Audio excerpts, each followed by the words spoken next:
Hello and welcome on 360 for on Trust TV. Adeni Ajishafe. A lot of activities happening in the world of sport. Overnight, I'll be looking at those stories trending in the world of sport. We start from the home scene, talking about the La Liga under 15 promise that is taking place in the Kenya Ogun State. Right now, it has reached the semi-final where they'll be fighting for honors today. Let's look at the first story there. MPFL La Liga under 15 promises reach semi-final in Ikene. Ikene is in Ogun State, and right now all the teams are battle ready for this particular encounter will be coming up today. Looking at the fixtures that is being slated for today after they qualify from quarter-final to semi-final. Let's look at those fixtures quickly.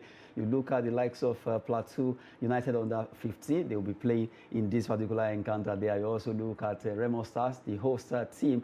They'll be facing El Kanemi by 4:30 p.m. Plateau will be facing Sunshine Stars. Sunshine Stars defeated Shooting Stars of Ibadan. Plateau dropped Enyimba. And you have Remo Stars and also El Kanemi defeating Aqua United. Good one. The four teams right now, they've done well so far in this competition to qualify for the semi-final at the La Liga under 15 promises there. Well, good one for the four teams. The battle has been on for a while, and they are really fighting here to see who stay top to the final between Remo Stars, Plateau United, El Kanemi, and also Sunshine Stars of Akure. While we're looking at that, let's look at the top scorer so far in this competition. They've really done well, looking at the fact that all the teams, 16 teams started the journey, now remaining 4. 12 dropped so far. Okpeyemi Yusuf is topping with 7 goals. Okpeyemi Yusuf played for Remo Stars. Gabriel Nwankwo of Eyimba with 5 goals. Umar Bala, Plateau United with 4 goals. Kenneth Mshi also plays out there. Actually scored 3 goals. Akonji Oluwashim also with 3 goals. Those are the top scorers so far in the MPFL La Liga under 15 promises for 2023. It's been a wonderful time with the lads. They've really showcased a lot of talent. In fact, scouts have been in Kenya trying to get them young, looking at how these players have been showcasing their talent when it comes to football. And in the studio with me is Ikena Okonko. Good to have you, Ikena. Thank you. So at least the boys are there right now. They are so happy for the fact that they are given this opportunity, the opportunity of playing in this under 15 competition. Although people have been clamoring that I should turn to a league, but so far it's going well. Yeah, it's better we have half bread than none. If you cannot have a league, at least you have a particular... Yeah, you know, they play it like, you know, a scheduled tournament for a period of time. You know, not too bad, because if there is none at all, it will not be too good. We are still evolving. Like good football is. I mean, football is #1 sport as long as Nigeria is concerned. But there are so many things to be fixed. Incidentally, the men that are at the glass house, especially in the past, though some of them are still there right now, they really cared about how to develop. How to creatively do things and turn things around. I mean, these are not rocket science. The other time, the former Director General of National Sports Commission, defunct National Sports Commission, was making a speech talking about Malam Al-Hassan Yakmut not too long ago. I don't know whether you were there. He said something. He said, okay, he was talking about women development, women football development. So he said that some of the things that are being done at the Football Federation, they do it as if it's one big issue like that. That is something that they can easily, you know, carry out with just a little effort and then, you know, good planning over a period of time. You know, but over time you see that they may make Nigerians and anybody that supports football believe that it's something that should take this, take that, you know, like one humongous, complex stuff. But, you know, this is a man that has been in the system for, you know, almost the whole of his life. Now he's retired as part in the active service, though not tired. But, you know, he's making it very clear that some of these things are the things you could just involve experts, those that are in the similar business, open up, and they will come in and be of help. And everything will go well. And everything will go well. Now, I mean, you just talked about a league, a kind of a league, even if it's not a full format league, you know, as an amateur. At least 16 teams came together with the under 15. You understand? So they could do a league of maybe 2 or 3 months instead of the usual maybe 6 months thereabout. So it's good. You know, it's not something that been. I mean, they don't even need what do you call it, salary. They don't need it. They need All they need is for you to plan their football, whatever, with education. I mean, maybe put them in school, pay their school fees, get them scholarship, and all of those stuff. So it's not something that, like you want to do with the professional, level planning. It's something that is very, very easy to do if they really want to do it. If they really want to do it. Well, we've been talking about the MPFL Under 15 La Liga promises there. That's a title there, well, in collaboration with La Liga, the Nigerian Premier Football League, working to get the best out of our Under 15 players. And they really have been showcasing a lot of talented players there. Looking at all the 16 teams that started the journey, now it's remaining 4. Plateau United versus, they'll be fighting hard to see how they can play against Sunshine Stars, who defeated Shooting Stars. And you have Academy Warriors against the Remo Stars, the host team Under 15. Really, it has been a very, very an eye-opener when it comes to football, a big one there. Really, we just have to appreciate the fact that the NFF approved this alongside the MPFL to let this stand. An eye-opener there for Nigerian football. A lot of talent has been discovered in this competition. Now we move away from the MPFL La Liga Under 15, but still talking about the MPFL. Let's look at some 2 matches we played yesterday. We look at Group A and B so far after they played those games. Group A results, Aqua United, they did well, defeating Kwara United 3-1. Taye Muritala scored in the 18th minute. Olisema Sireo adding another one, while Obong Friday making it 3 goals for Aqua United before Samad Kadri was able to pull one back for Kwara United. The Harmony Boys tried their best. They were able to reduce the tally by just a goal. And right now, if we transfer that to how the table is standing in the Group A, you look at really, Bende Insurance have really shocked everyone this season, yet to lose any match. They've been drawing and also winning. They are right now topping ahead of Aqua, who won their game against Kwara United just yesterday. 26 points, 1 point ahead of Eyimba International, who are actually having 25 points. Plateau United at 4th there. You have Shooting Stars, Remo Stars, Gombe, Kwara, Nasarawa, and El Kanemi Warriors in this Group A. Now, Ikena, looking at how Aqua did well yesterday against Kwara United. Now, Kwara United are standing 8th. And they have a -8 when you look at the goal difference. They have 13 points. Aqua United, at least from the way it is, 5 points behind table topper Bende Insurance. Yeah, I think the table is well, it has taken some shape, but remaining some those few matches that will finally determine who make it to the Super Six. Super Six, and it's three teams per group, and it's still too close to call because if you look at the gaps, they still have at least 33 matches to play. So then you look at the gaps at the moment, 1 point, 2 points here and there, So it's only Better Insurance that look like they are almost running away with it, depending. So, but from second position down the line till about 6th position there, it's still very open. It's still very open. Remo Stars. But okay, let's say 9 points left now from 3 matches. From 3 matches.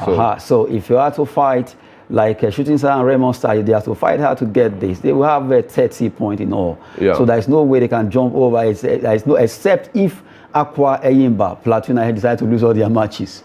No, anything is possible in football. They could actually either maybe lose 2 matches and make get a draw, and that's the only 1 point. That would be disastrous. And then if Remo Stars Shooting, win probably 2 matches and draw 1, that's 7 whole points. So it could just change the whole thing. Oh my goodness. You know what I say? If football, especially at this stage that people, teams or clubs are trying to avoid relegation. The other side, they are trying to, make that top 3. Everyone is under pressure to get something out. Everyone is under pressure to get something out there. We've been looking at Group A table after the match they played yesterday. Aqua United against Kwara United, ending 3-1 in favor of the team from Uyo there. Well, good one. The table is really getting interesting right now. Just so close between number 2 to number 6. They're fighting for the top 3 to qualify from this group for the that's the Super Six that will be coming up. And now let's look at Group B. A match was also played in Group B where Dakada shared a point against Rangers International 1-1 there. Kufri Ebong actually had to reply for Dakada after Rangers scored the first goal on Yemechi Austin, making it 1-0 earlier in 13th minute before Kufri Ebong was able to pull one back to make it 1-1 where they shared the spot accordingly. Now looking at the table of that group, Group B results seems to be tough right now. You look look at Lobby Stars are topping with just a point ahead of Doma United.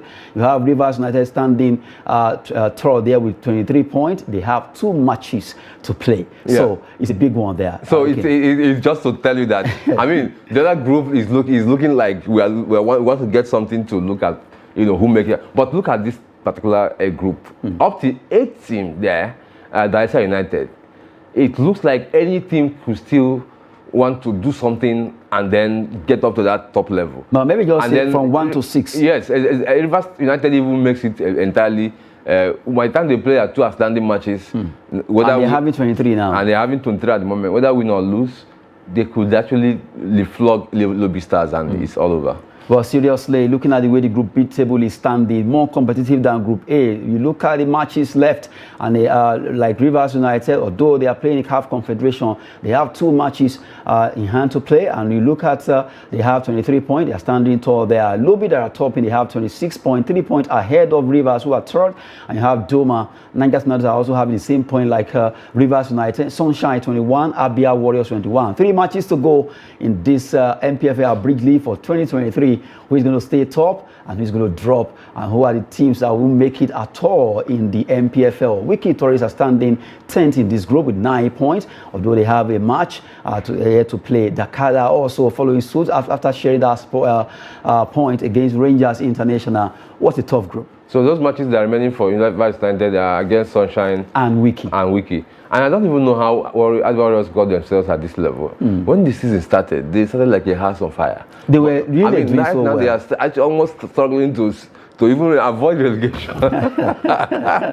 So how intriguing it is, seriously, and very competitive this league has been for this season. Yes, really looking at the fact that favor for Rivers there, if they are able to win the 2 matches, that will be 6 plus 23. That will actually propel them higher. But, well, you never can tell in football. Anything can happen. We've been giving you update concerning the MPFL matches that were played yesterday. Aqua United winning against Kwara United, and Dakar sharing the spot against the team that came and nearly conquered Rangers International. They call it the Flying Antelopes of Enugu, one of the biggest teams when it comes to football in Nigeria. They have a lot of history that you need to follow. And right now, we're still talking about football now. Rivers United, yes, they are playing the CAF Confederation, and right now, they lost their first game in Nigeria. So painful, so surprising, and so shocking to see Rivers United losing against Young Africans, also known as Younger FC, in that particular game. No one saw that coming. Well, according to their coach, Coach Stanley Eguma said, well, it's still not over. Semi-final ticket is not over yet. That's the story we're looking at right now. CAF Confederation Cup, semi-final ticket is not over yet. Eguma. Do you think it's not over yet? He's just trying to console himself. Really, he cannot lose a match with 2 goals and not even getting 1 at home. And you're going to Tanzania. And then you are going away where they will, give you all the worst you could get from there. They could allow you get from there is to do a draw. But football can just be funny. No, what if the turn-tables around and win 3-0? You know how these things happen in Africa. No team will go away in Africa. It could happen probably in European. But we've seen. What do you Champions League? But Younger they came to Nigeria to defeat Rivers United. So we can also defeat them. Yeah, we do. You know how these things are. The Rivers United, they are even surprised me by getting to this level. Actually, at the group stage, they were able to. Have their way, won good matches and with the draw and all. But at this level that they are not able, even if they got like maybe a goalless draw or a draw at all at home, if he's saying this, I could want to listen. In African football, you get an away victory with that margin, it will take only a miracle that is not just made in Nigeria. Maybe made in Tanzania. Maybe somewhere. Oh my goodness. But really, it was a shocking result to Nigerians. Not that people felt, oh, they underrate young Africans. What really went wrong? They've been doing so and well. They actually have a good history against that particular exactly. team. So and what the last happened? Time they met. Were they complacent or what? It's like maybe the Tanzanians came with the... I don't want to say charm or something. I don't know how they were able to get that. And that player fixing that really destabilizing the entire... getting a brace, just a player, and the way he was just turning the defense and all of that. What happened? It's quite surprising to me too. Even though I'm also surprised that Rivers United made quarterfinal, but I'm more surprised that they could just fall apart at that level. After playing, the clubs they face are more tough, in fact, tougher than at the group African. stage, and so what happened? they were able to make it. It's just about good planning, and of course, Rivers United, they had issues even before the quarterfinal. Remember, one of their coaches, the coach, he left and he came back. Resigned. Issues of, they keep, because this period, and even before the period, there have been these issues of, a political whatever interest. I know it's a club owned by the state government. Probably the things they were looking for, they didn't have, their way into getting those things. With whatever that would have happened behind the scene that nobody is telling us, it could be part of those things that played out on the pitch. And affected the team eventually. In that particular game. They are so painful. Well, the first leg ended soon in favor of visiting Young Africans team, what they call Younger FC. But right now, the second leg will be coming up in Dar es Salaam, Tanzania. Can Rivers United turn the table? Well, Stanley Eguma, the coach, has been talking that it's not over yet. Well, according to Ekena, maybe he's just psychologically spicing up his player to do well in the second leg. We wait to see what will be happening concerning that particular game there. Leaving football aside, let's talk about the NBA playoff. It's taking place over there in America, and it's been a beautiful game being played so far. Let's look at the results so far played. A big one for Jim Butler. Butler did so well in this game where he was able to score 56 points, making a huge record for himself. Jimmy the King Butler, right now, he was able to score 56 points, 9 rebounds, and 2 assists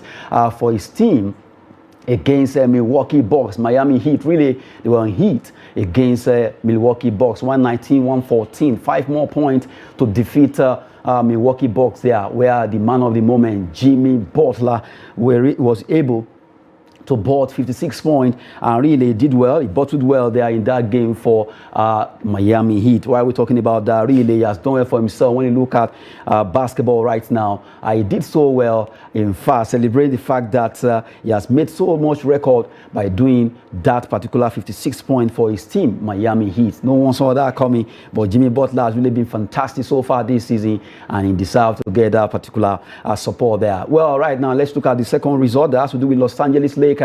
They also did well, but for the fact that the man called LeBron King James, he was able to score 22 points, 20 rebounds, and 7 assists, where Los Angeles Lakers defeated Memphis Grizzlies 117-111 in that game. Congrats to that team right now for the fact that they were able to do well. But for LeBron James, he made it possible by silencing Brooks' statement. Let's look at that particular scenario, because the last time they played, he was talking to LeBron James, say, I don't care, he's old, I poke bears, I don't respect somebody until he gives me 40. And LeBron James really replied in game 4. LeBron had 22 points, 20 rebounds, and hit a clutch shot over Brooks in a win to silence him. They are making it really that he actually gave him 40. Well, good one for LeBron James, the man that really done well when it comes to basketball. And now, looking at the 2023 playoff bracket so far in the West, you look at the fact that Minnesota Timberwolves are trailing in that game there. They just have to work hard. Los Angeles Clippers are also trailing Phoenix Suns.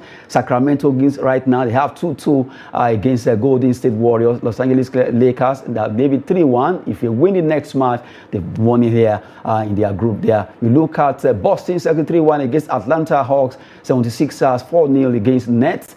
What a match, or what the matches, the games they've played so far. Cleveland Cavaliers, they are actually trailing New York Knicks by 1-3. And you have Milwaukee Bucks, like I said earlier, Miami Heat leading there with 3-1 in the East and also Western Conference first round 2023 playoff brackets there. Just giving you update concerning how those games went down earlier today in the NBA. Good one for LeBron and also for Jimmy Butler making those statements in those games. While we move away from NBA, let's talk about football now. A particular player called Chuba Akpom has done well by winning the Player of the Year.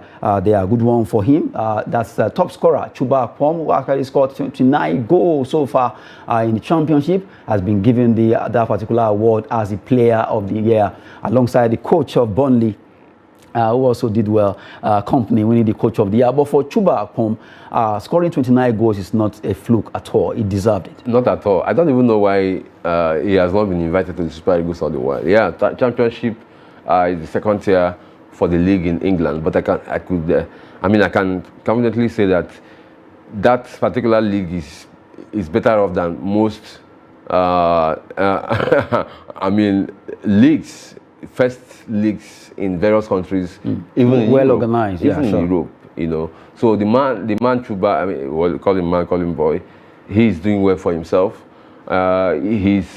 He's done so well, and I'm sure that he will come into the Premier League because no player plays this way at the Championship and remains there the following season.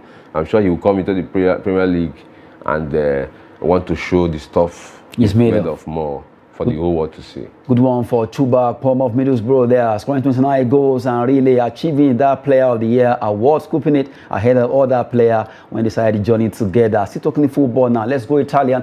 We talk about Atalanta. They were able to defeat Roma 3-1 in that encounter there. Well, right now, the race for the top four is really getting wide open because Roma losing that game yesterday has also made it more open, looking at the fact that if they had won, they could have at least closed the gap ahead of the team behind them. But right now, they actually dropped down behind AC Milan. Looking at the way the table is standing in Serie A, quickly you look at the fact that, yes, you can't take anything away from Napoli. They are still ahead. Lazio, Juventus, but for Roma to lose that game yesterday, where they could have added more points, they still have 56 points, and you have AC Milan, Inter, Atalanta, Bologna, Udinese. Although right now, if you flip it, AC Milan now they've jumped up because of the fact that they considered more. And now you have Roma, Inter, Atalanta. Atalanta really, even though they won, but still, they are still standing 7th on the log. Yeah, Atlanta, where our own is, Lookman. But he didn't play at the because moment, of, he has been, yes. Injury ruled him out. I'm surprised they could do so much even without him being on the pitch. This season, he has scored some good goals, up to 13 or 14 like that. He has done some good things, including challenging Osimhen at some point to say... Before he went to sleep. Yeah, that he will topple him on the goal scorer chart. I think it's a good thing for them. But Roma, I only feel for our man, Jose Mourinho, who I believe, I want to think that even if he's leaving at the end of the season, he has turned things around with Roma. Yeah, he has been able to give them that belief, you know, believe in yourself. He has won the Europa Conference League for them. Yeah. He has also put them right now in the, talking about a semi-final of, that's a Europa. Yeah, Europa Conference League. Seriously, he has shown that he has brought in that mentality when he was in Chelsea, when they were really doing so well, to AS Roma. Yes. Whatever happens right now, if he can make the top four or win the Europa League, that will be a plus to his career because right now he's the only coach that has won all the UEFA competitions. Yes, exactly. He has won every available trophy in the Europa, as long as Europa is concerned. What he will do with whether he's going to PSG, yes. Or he's going to Saudi Arabia to meet Ronaldo, I don't know. But at least for now, he has actually instilled that winning mentality to AS Roma, this team that plays Stadio Olimpico in Rome. Well, let's see, maybe the sleeping giant will wake up from their slumber to see how they can do well in the race for Scudetto. Well, we look at this particular aspect that has to do with Tottenham Hotspur. What is happening to Tottenham Hotspur? Well, only the management can answer that question. Tottenham part ways with interim coach Christian Stellini after 4 months in charge. Well, they parted way with Antonio Conte. They brought in Christian Stellini 4 months after they had to drop in. I think it was that dropping from Newcastle that put it was the final straw. No, actually, the man they dropped yesterday, you know, just spent 4 months. Yes. No, they spent just 1 month as the interim coach. He took over from Conte towards the end of last month, remember? And, you know, yesterday he was asked to stay by the side after that 6-1 bashing on Sunday against Newcastle. So, I mean, since he took over, it appeared that what management expected from him, get it. They didn't see it coming or they didn't see it at all. So they now have to revert to the man that worked under Jose Mourinho to say, hold on until the season is over. Let's find a way. They are looking for Pochettino, rumors say. But again, Pochettino is already almost done with Chelsea. Yeah, so again, that they didn't approach him probably at the right time. I'm looking at, it's possible that former Bayern coach, Julian Nagelsmann, could be the one to take over. It's possible. It's possible. Yes. So between two of them, Chelsea, Tottenham, but at it where they are still looking at the possibility of making possibly top four. Well, it's going to be a tough one right now because if you look at the way it is, losing that scandalously against Newcastle wasn't expected by the management or the hierarchy of Tottenham Hotspur there. They need to get their acts together if they are to do well. In England right now, it's getting tough out there. We've been giving you update in the world of sport, and we'll be giving you all those stories trending in the NBA, La Liga, and rather MPFL, La Liga conjunction working together there. It's been a wonderful time with Ikena of Conco. Thank you so much for coming on the show. Thank you so much, Adeni Ajisafe. It's been a while, actually. Of course. Thanks for watching the program. I'm Adeni Ajisafe. Once again, thanks.